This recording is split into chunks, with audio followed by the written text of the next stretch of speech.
Hey, what's up guys, it's your boy Brando, aka Miracle, for a different type of video for me.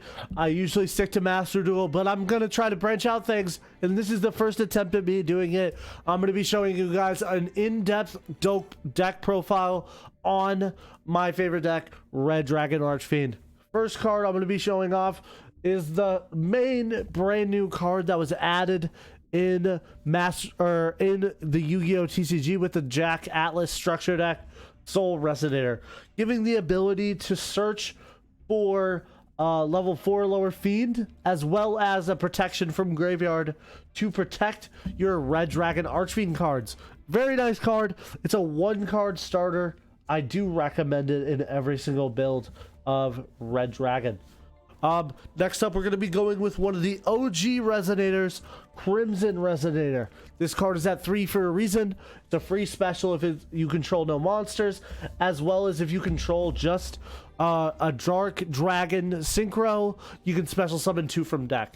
This card gets you all of your plays. It's very accessible through the deck, even if you don't open it with your opening hand with Bone Arching effect. A really great card there. Next card I'll be showing off is Vision. Vision could be a 1-card starter with the inclusion of Foolish Burial. Sending Vision gets you Crimson Gaia, with Crimson Gaia as a brand new Resonator search spell that will search for the Soul Resonator. Pretty much a 1-card starter, as well as it's a special if you control a level 5 or higher dark monster. Many decks use this as just a continuous engine. It's very good in Sprite, Dragon Link, a lot of options there. We got one more Resonator, I should say. Synchron Resonator, one of the great level 1 extenders. If you did use Bone Archfiend effect, it's 3 in 1 to get out our boy Supernova. A really great card. When it's sent to the graveyard as well, it can add a Resonator for that research ability. Now I have 4 level 4 monsters to show off. The first 3 are the new Bone Archfiend, one of the other key releases of that structure deck. Discarding 1 card, it can be on the field or in hand, so special, as well as having that ability to change levels by sending a Resonator or Fiend from your graveyard, or from your deck to the graveyard. The best sends are Crimson Resonator if he's already in rotation, or it's the next card I'm about to show you guys, Obsessive Loop. This card is super insane as well, giving us the ability to search for what's it called? Doesn't search, my apologies. It gives you the ability to renew and put cards in your banish zone for monsters like Bestial Dispatcher, as well as just giving you a level 4 tuner, giving you a really nice accessibility to level 6s or level 10s. All right, next cards I'm going to be showing you off is the spells. We play 3 of the Crimson Gaia. This is the brand new search spell that searches either Vision Resonator or Soul Resonator from your deck to your hand. It's a continuous spell, as well as a battle effect that when this card destroys a monster by battle, it will or when you battle with a Red Dragon Archfiend card, all monsters your opponent controls are switched to face down defense position. Really good with the Red Dragon Archfiend's old effect. A really interesting combo. Of course, we're playing 3 of the Resonator Call. Searching a Resonator, it's 1-card combo if you can get access to Soul. That's why we're playing that. Next up is Pot of Prosperity. I play this at 3. I'm also working on having this build be able to switch out for cards like Crossout. Now, if you're not running the Pot of Prosperity at 3, I do recommend the Crossout. My Crossouts are just coming in the mail right now, and I really don't want to wait to make this deck profile. So, Pot of Prosperity at 3. All right, next up on the list is we're playing a small branded package. It'll be making sense in the future, but we're playing 3 of the branded speller traps. We have Branded Beast, Etude of the Branded, and Branded Regained. That's the 3 cards we're going to be playing. Etude of the Branded gives you synchro plays during your opponent's turn. Branded Beast gives you interruption during your opponent's turn and really easy access to E2 to the Branded. Next up, we're playing another monster. We're playing 3 Lubellion. 3 Lubellion here for the sole reason to get access to our smaller Bystials and getting access to that Branded Beast. Now, the small Branded Bystial you want to get access to first is Bystial Serenair. Bystial Serenair will get sent to the grave. Put Etude in grave, get you access to Branded Beast, and that is the full combo for the branded side. And you'll see soon enough why we're playing that. Bystial Druisworm, good interruption.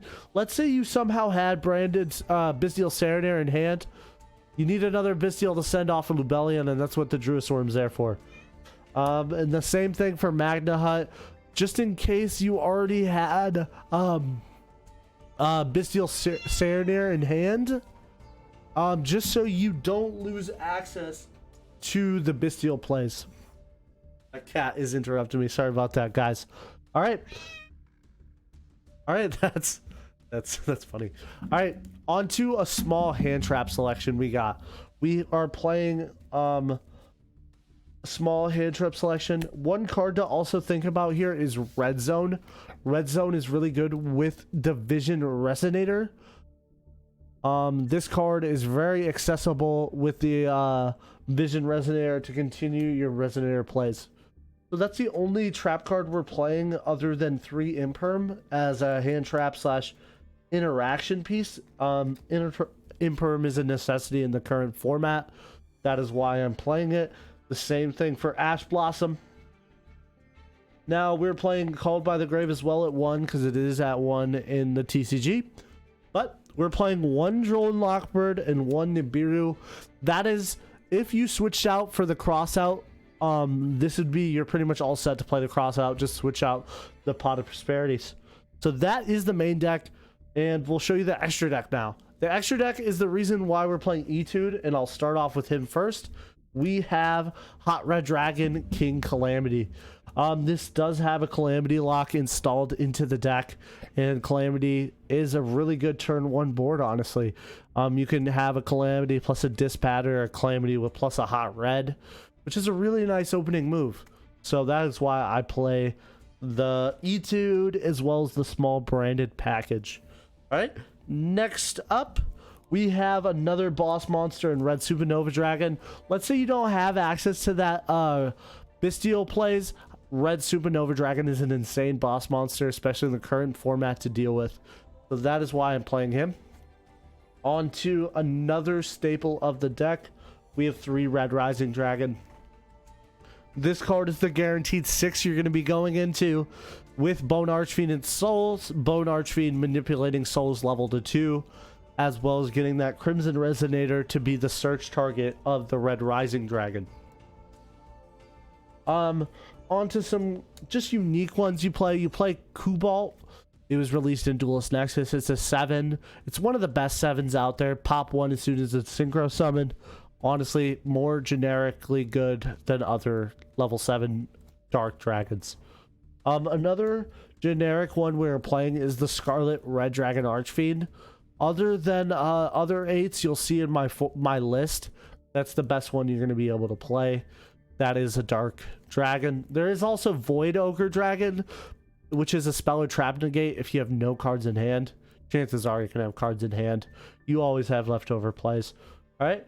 Next up, we play 1 Scarred Dragon Archfiend as well as 2 Red Dragon Archfiend. Now you could also find another spot to get 2 Red Dragon, 2 Scarred. But this is the kind of situation I like. It's really nice. Just in case you need another generic 8, that's what this is for, as well as having that Scarred Red Dragon opportunity when it comes up. All right, next up we are playing 2 of the Hot Red Dragon Abyss. This is a 9. It's a face-up card negate, which is pretty much an Omnigate, quick effect. Card's crazy. Next up we have Dragon Archfiend Bane. This card is a really nice extender for the deck. That's why I do play it. It does come in clutch for certain situations, so I do recommend it. On to, we have 2 more level 10 synchros, Baron de Fury. You may be wondering how we get to Baron de Fury. Etude also can get out Baron. So if you don't have the Calamity Lock ready to go, but you can still do something with it, hey, that's a Baron de Fury. That's an Omni Negate. That's not a bad move. And our last card, that's right, the Bestial Dispatter. It's a pretty expensive card in the TCG, but this card is really nice in this deck, especially with the ability to bring back negated cards and such. Honestly, a really nice card to extend your combo lines. All right, so that is the main deck. I want to show off the side deck real quick here. Gonna clear everything out of the way here. We are playing a 15 card side deck, obviously. The first 3 cards are Veiler. Now you can switch out these Veilers. I'm thinking about siding Pot of Prosperity, you know, just as a little extension line there if I do play the crossout line. But other than that, Veiler does come in clutch in certain decks still. Next up, I'm playing the 2 other Droll and Lockbird. The same thing goes for the 2 other Nibiru. It's more hand traps if you really need them. Droll is really a really nice card in the current format. I do recommend it. Next up, 2 Lightning Storm. I can't tell you how many times I've went to a locals and my opponent is playing Labyrinth. I've run into a lot of Labyrinth matches, and that's what you really see a lot of. We still have 6 cards left. Harpy's Feather Duster, kind of another example of that format we're talking about, that trap decks are still very heavily viable. Harpy Feather Duster will help out in that certain way. I play 3 evenly for the turn 2 nib. Nib, side 2 nib, side 2 evenly. Honestly, you could try to fit 1 evenly in the main deck for a crossout target. Could be interesting.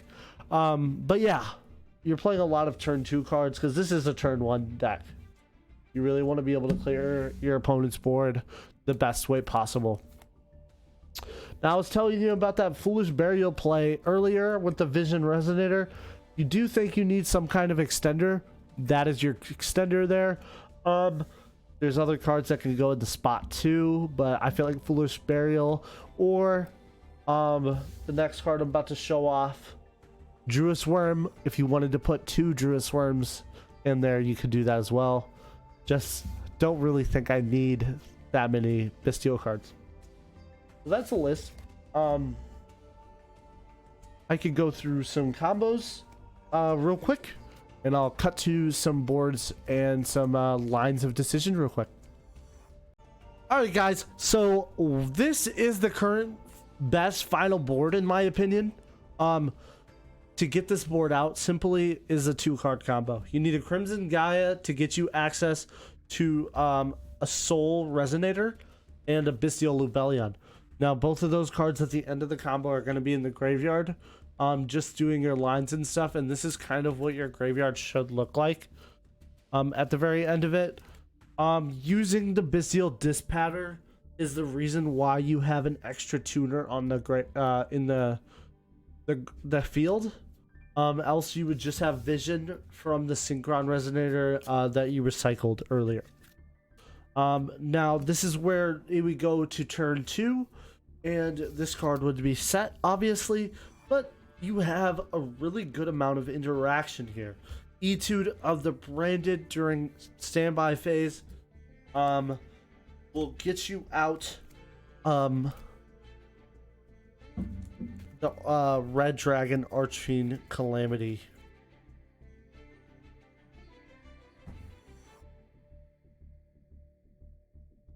Couldn't find it. There we go. So that would get you your Archfiend Calamity. You wouldn't activate Vision just to make sure you didn't miss timing or anything, but this would be your board. E2 to the Branded gives you access to a lot of moves. So does Branded Beast, as well as giving you Red Zone to pop a card on command. So with this board, it's 2 negates possible, plus a field, any face-up card effect, plus 2 pops. That's full combo in this deck. Very excellent combo. Do recommend it. I hope you guys enjoyed the process of this video. You guys also want more deck profiles and everything, just let me know. I will definitely continue to make them. I do appreciate everybody watching the videos. Subscribe for more. Have a good one.